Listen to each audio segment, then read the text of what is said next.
1876년 고요했던 강화도 앞바다에 한 척의 일본 군함이 불쑥 모습을 드러냈을 때 그것은 그저 바다를 가로지르는 평범한 배가 아니었죠. 굳게 닫힌 조선의 빗장을 강제로 열어젖히려는 거대한 힘의 서막이었으니까요. 과연 이 사건은 단순한 무력 시위였을까요? 아니면 조선의 운명을 뒤흔들 치밀한 음모의 시작이었을까요? 당시 조선은 무엇을 몰랐고 일본은 또 어떤 끔찍한 계획을 숨기고 있었을까요?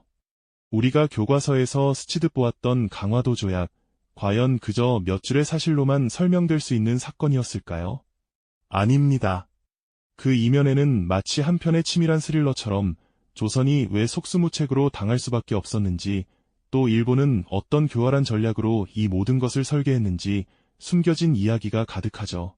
단순한 역사적 사건의 나열이 아니라 조선이라는 한 국가의 운명이 어떻게 결정되었는지, 그 복잡한 국제 정치적 역학관계와 일본의 교묘한 술수가 얽혀 들어간 과정을 지금부터 함께 파헤쳐 볼 시간입니다. 우리가 알던 강화도 조약은 빙산의 일각에 불과하다는 것을 깨닫게 되실 거예요. 19세기 중반, 조선은 스스로를 세상의 중심이라 여기며 굳건히 빗장을 걸어 잠근 채 고요한 시간을 보내고 있었습니다. 서양 열강의 이양선들이 간혹 서해안에 출몰하긴 했지만 병인양요와 신미양요를 겪으면서도 쇄국의 문은 더욱 단단하게 닫혔죠. 대원군의 강력한 쇄국 정책 아래 조선은 외부 세계의 변화를 외면한 채 자신만의 세계에 갇혀 있었던 겁니다. 마치 폭풍전의 고요함처럼 겉으로는 평화로워 보였지만 국제정세의 거대한 파도는 이미 조선을 향해 밀려오고 있었죠. 하지만 같은 시기 이웃나라 일본의 상황은 완전히 달랐습니다. 1868년 메이지 유신을 단행한 일본은 서구 문물을 스펀지처럼 빠르게 흡수하며 근대화를 추진하고 있었죠. 요코하마 항구에서는 서양식 군함이 위용을 자랑하며 건조되고 있었고, 서구의 기술과 제도를 배우려는 일본인들의 발걸음은 역동적인 활기로 가득했습니다. 그들은 서구 열강의 침략 야욕을 누구보다 현실적으로 인식하고 있었고, 살아남기 위해서는 자신들 또한 강대국이 되어야 한다는 절박함을 가지고 있었죠. 조선이 쇄국을 고집하며 세계의 흐름에서 고립될 때 일본은 이미 제국주의의 야망을 품고 외부로 눈을 돌리고 있었습니다. 이러한 대비는 훗날 조선에게 얼마나 큰 비극으로 다가올지 당시에는 아무도 예상하지 못했을 겁니다. 조선 내부에서는 여전히 국제정세에 대한 위기 인식이 부족했고 세계가 어떻게 돌아가는지 제대로 파악하는 이들도 드물었으니 답답함이 밀려오는 풍경이었죠.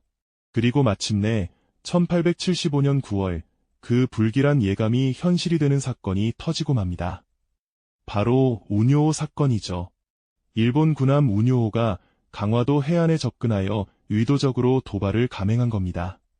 그들은 단순한 정찰을 넘어 조선군의 대응을 유도하기 위해 마치 시험하듯 초지진에 접근했고 결국 조선군 초지진 포대에서 경고성 포격을 가하게 됩니다.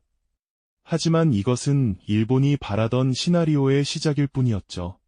운요호는 조선군의 포격에 강력하게 반격했고 초지진을 쑥대밭으로 만든 것도 모자라 영종진의 상륙해 사륙과 약탈을 저지르기까지 했습니다.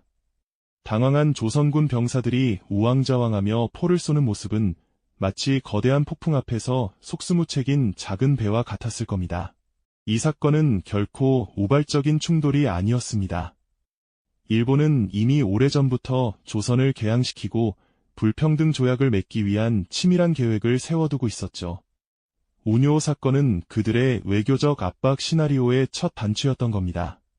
마치 체스판의 말을 움직이듯 일본 외교관들은 밀실에 모여 이 사건을 빌미로 조선에 개항을 강요하고 자신들에게 유리한 조약을 체결할 계획을 논의하고 있었습니다. 그들의 얼굴에는 능글맞은 미소와 함께 성공에 대한 확신이 번뜩였을 테죠. 이 불길한 도발은 조선의 운명을 송두리째 뒤바꿀 거대한 파국의 서막을 알리는 신호탄이었던 겁니다. 과연 조선은 이 설계된 위협 앞에서 어떤 선택을 할 수 있었을까요? 그리고 일본이 내민 협상 테이블에는 또 어떤 교활한 함정이 숨겨져 있었을까요? 일본이 내민 협상 테이블은 겉으로는 평화를 가장했지만 사실은 교활한 함정으로 가득 차 있었습니다. 운요호 사건 직후 일본은 조선에 조약을 맺지 않으면 더 큰 무력 시위가 있을 것이라는 노골적인 압박을 가해왔죠. 마치 벼랑 끝에 몰린 사람에게 구원의 손길인 척하며 독이 든 사과를 건네는 모습과 다르지 않았습니다. 이 거부할 수 없는 압력 앞에 결국 조선은 1876년 2월 강화도 연무당에서 일본 대표단과 마주 앉을 수밖에 없었습니다. 협상장에는 팽팽한 긴장감이 감돌았지만 그 무게는 결코 양측에 공평하게 나뉘지 않았던 것이 분명합니다. 한쪽은 승리의 확신과 교활한 의도를 품고 있었고 다른 한쪽은 불안과 무지 속에서 겨우 버티고 있었으니까요. 조선 측 대표단은 국제법이나 근대 외교 관행에 대한 지식이 턱없이 부족했습니다. 오랜 세국의 그림자 속에서 세계 정세의 흐름을 읽지 못했던 것이죠. 일본 대표단은 마치 능숙한 사냥꾼처럼 자신들의 언어와 논리로 조선을 압박해 나갔습니다. 그들은 조선이 서양 국가들과 맺었던 기존 조약들을 교묘하게 언급하며 대등한 관계를 주장하는 듯 보였지만 실상은 자신들에게 일방적으로 유리한 조항들을 숨겨두고 있었습니다. 마치 화려한 포장지로 쌓인 선물 상자 안에 위험한 폭탄이 들어있는 격이었죠. 그 중에서도 조선의 심장을 겨냥한 가장 치명적인 조항은 바로 치외법권이었습니다. 이는 조선 땅에서 일본인이 죄를 저질러도 조선의 법이 아닌 일본 법으로 처벌받는다는 내용이었죠. 한 나라의 사법 주권을 송두리째 무너뜨리는 상상조차 할 수 없는 불평등의 극치였습니다. 게다가 일본은 조선 해안을 자유롭게 측량할 권리까지 요구했습니다. 겉으로는 항해의 안전을 위한다는 명분을 내세웠지만 그 속내는 조선의 지리와 해상 정보를 손에 넣어 군사적 침략의 발판을 마련하려는 교활한 의도가 숨어 있었죠.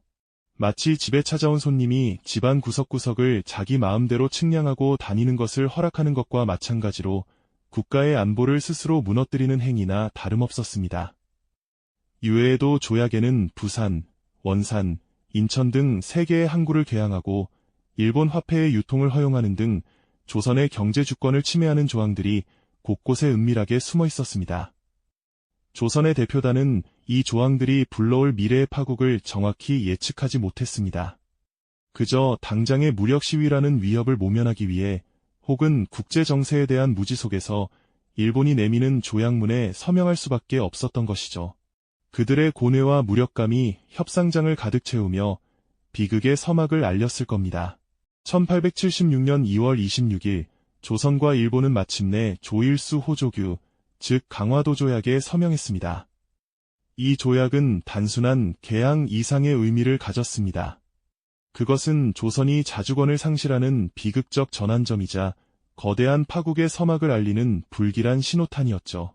마치 거대한 댐에 작은 균열이 생긴 것처럼 보였지만 그 균열은 이내 댐 전체를 무너뜨릴 거대한 붕괴의 시작이었던 겁니다. 조약 체결 이후 조선의 문은 활짝 열렸고 부산, 원산, 인천 항구에는 서양 열강의 상선들이 물밀듯이 들어오기 시작했습니다. 항구마다 서양 문물과 함께 이국적인 상인들이 활발하게 오갔지만 그 모습을 지켜보는 조선 민중의 표정은 불안과 경계심으로 가득했을 겁니다. 그들의 눈빛에는 낯선 변화에 대한 두려움과 함께 다가올 혼란에 대한 막연한 예감이 서려 있었을 테죠. 강화도 조약은 조선이 국제사회의 냉혹한 현실과 마주하게 된 첫 번째 관문이었습니다. 하지만 안타깝게도 조선은 이 관문을 제대로 통과할 준비가 되어 있지 않았죠. 일본의 치밀한 사전 계획과 조선 내부의 국제 정세에 대한 무지, 그리고 개화와 세국을 둘러싼 갈등이 맞물려 만들어낸 예정된 비극이었던 겁니다. 이 조약은 단순한 역사의 한 페이지가 아니라 약소국이 강대국의 음모 앞에 얼마나 무력할 수 있는지를 보여주는 섬뜩한 교훈으로 남아 있습니다. 마치 거대한 파도 앞에서 속수무책인 작은 배처럼 조선은 돌이킬 수 없는 경랑 속으로 빠져들게 된 것이죠. 이후 이모군란, 갑신정변 등 격동의 근대사가 이 조약에서부터 시작되었다고 해도 과언이 아닐 겁니다. 오늘날 우리는 강화도 조약의 비극을 기억하며 무엇을 배워야 할까요? 국제관계는 결코 인도주의나 정의만으로 움직이지 않는다는 냉혹한 현실, 그리고 국가의 주권 수호와 정확한 국제정세 판단이 얼마나 중요한지를 다시 한번 깨닫게 됩니다. 역사의 교훈을 통해 미래를 대비하는 지혜가 필요한 때가 아닐까요? 이 영상이 도움이 되셨다면 좋아요와 구독 부탁드립니다. 여러분의 응원이 제게 큰 힘이 됩니다. 다음 영상에서도 더 유용한 정보를 공유하겠습니다. 감사합니다.